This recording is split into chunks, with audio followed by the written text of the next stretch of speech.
Mr Chair. Mr Chairman. The Honourable Dr Nixman. Mr Chairman, I'm very happy to answer some of the members' questions on the social housing reform bill.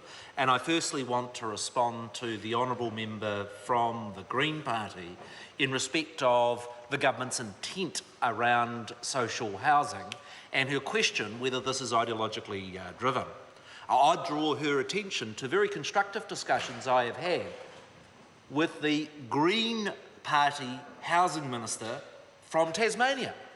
And in the state of Tasmania, they've actually been doing just what we are doing in this bill of expanding the community housing sector by the Tasmanian state government moving the housing over to community housing providers, and the experience of that Green Party minister was hugely beneficial in that state, and I'm sure the same result would be for New Zealand.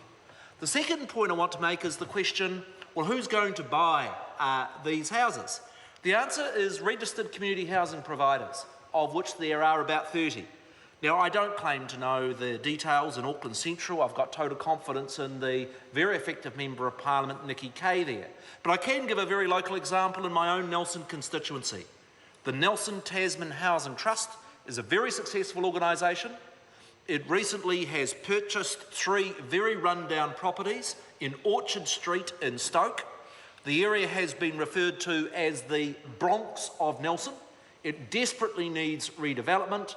The Nelson Tasman Housing Trust is going to build 12 houses on where there previously were 3 houses. What that means, I say to members opposite, 9 more families get a house. That is a good thing, and what's more, I have to tell you, for the community of Stoke, there is a very warm welcoming of that community housing organisation now owning those former Housing New Zealand properties and getting stuck in and upgrading them. Members have asked where the money for these transactions will go. And it goes into the funding of Housing New Zealand. And Housing New Zealand today has the most ambitious capital program. Well, the advice I have had is the funding goes to Housing New Zealand, and we are spending more money as a government on the upgrading of properties than has ever been done before.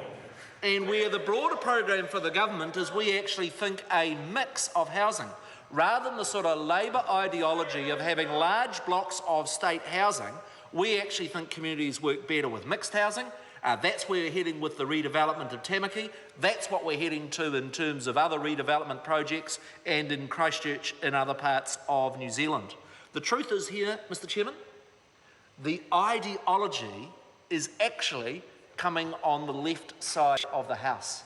If you look at the changes that have occurred in the United Kingdom around community housing organisations, I've had so many solid Labour Party supporters come to meet with me and to say, my goodness, Labour in New Zealand has to move away from the 1930s notion that everything has to be owned by the House. If they were a modern social democratic party, they would embrace the content of this bill, because it's actually the outcomes that are far more important than who owns the bricks and mortar. And on that note, I challenge the backward thinking that we've heard from the opposition parties this afternoon.